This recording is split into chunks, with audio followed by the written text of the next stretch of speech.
12 लाख रुपए तक की सालाना आय पर एक बड़ी राहत दे देना, और न केवल इतना यानी कि न केवल इनकम टैक्स पेयर्स के लिए बल्कि जो टैरिफ जिससे सरकार को राजस्व मिलता है उसको भी घटा देना, सरकार का इतना बड़ा ऐलान करना, इसको मैं आपसे समझना चाहूंगी क्योंकि कोई भी सरकार खुद को घाटे में रखकर ये बड़े ऐलान नहीं कर सकती है। तो सरकार ने जो ये तमाम बड़े ऐलान किए हैं इनकम टैक्स पेयर्स के लिए भी और टैरिफ को हटाया जो है, उसको कैसे देखा जाए? हाँ, मैं कहना चाहूंगा कि सरकार ने आज जो ये प्रपोजल्स दिए है बजट के अंदर, उसका एक ही टारगेट है कि इस देश का जो युवा वर्ग है और जो मेहनत कश वर्ग है उसको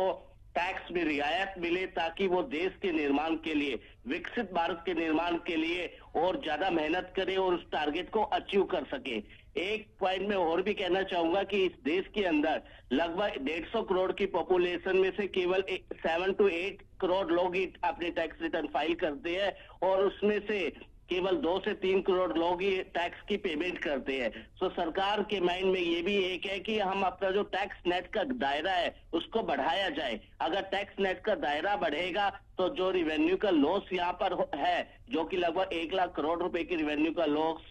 बताया एस्टिमेटेड है, वो लॉस कहीं ना कहीं उस रूप में हम कवर कर पाएंगे जब टैक्स नेट का दायरा बढ़ेगा, टैक्स रिटर्न फाइलर्स की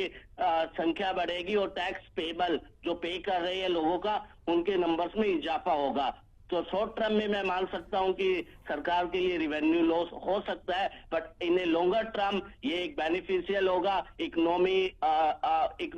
के लिए भी बेनिफिशियल होगा, और एक हम जो एक व्हाइट इकोनॉमी है उसकी तरफ और आगे बढ़ेंगे। यानी कि अमित जी, सोच समझकर भविष्य में सरकार को और देश को खास तौर से इससे फायदा हो, देश और विकसित हो इस दिशा में ये निश्चित तौर पर बड़ा कदम है।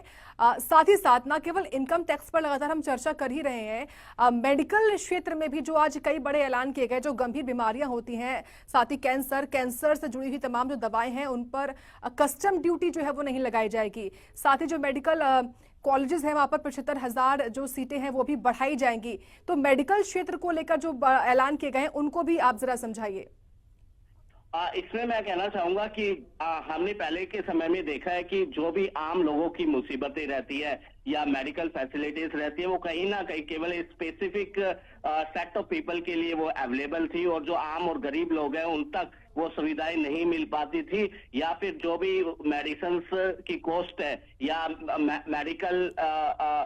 एक्सपेंडिचर है वो काफी ह्यूज एक्सपेंडिचर था, जो कि पॉसिबल नहीं था आम लोगों के लिए। बट आज की सरकार उन सब पॉइंट्स को आगे लेके चलती है कि इस देश के हर नागरिक को मेडिकल फैसिलिटीज अवेल करने का अधिकार है, और वो एक अफोर्डेबल फैसिलिटी हो। आपको पता है कि जो क्रिटिकल इलनेस है उनकी जो मेडिसिन है उनके ऊपर काफी हाई प्राइसेस है। एक समान मानवी जो कि साल में या महीने में 8 से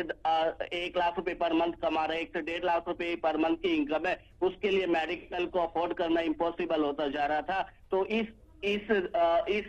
प्रॉब्लम को समाप्त करने के लिए कि गवर्नमेंट ने जो कस्टम ड्यूटी डिक्रीज की है फॉर दिस जो इलनेस है इसके ऊपर, तो ये बेनिफिशियल होगा और एक आम आदमी भी उस मेडिकल फैसिलिटीज को अवेल कर पाएगा अपने बजट के अंदर। निश्चित तौर पर, और इसी को लेकर ये जो बजट है इस बार वो काफी ज्यादा बेहतर और अच्छा बताया भी जा रहा है, मालूम पड़ रहा है।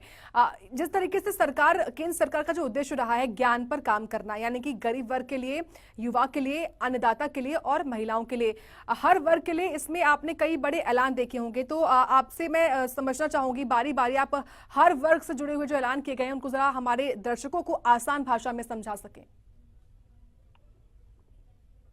मैं इसमें बताना चाहूंगा कि इस बजट में जो सबसे बड़े ऐलान है, ऐलान टैक्स के ऐलान हमने देखे। हमने ये भी देखा कि जो आपकी IIT IIM की सीट्स, नंबर ऑफ सीट्स भी को भी इंक्रीज किया गया है। इसके अलावा जो मेडिकल सेक्टर्स की सीट्स है उनको भी इंक्रीज किया गया है। कि किसानों के लिए काफी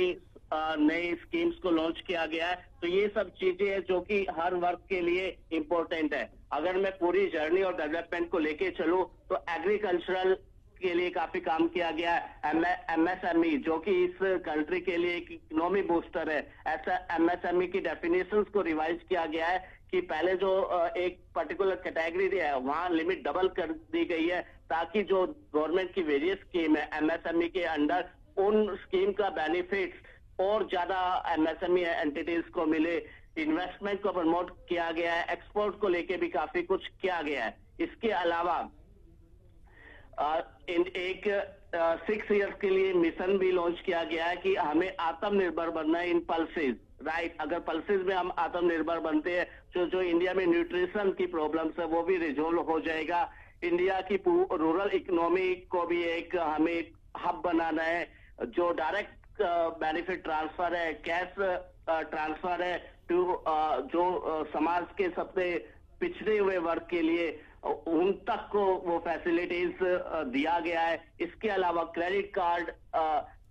कार्ड भी एक एमएसएमई सेक्टर के लिए लॉन्च किया गया है कि वहां पर उनको 5 लाख रुपए तक का वो एक उनको क्रेडिट मिल जाएगा और उस क्रेडिट मिलने से वो अपनी जो रूटीन की चीजें हैं उन्हें इजिली पूरा कर पाएंगे। और गवर्नमेंट ने ये भी अनाउंस किया कि पहले साल में वो लगभग 10 लाख नए क्रेडिट कार्ड इश्यू करेगी।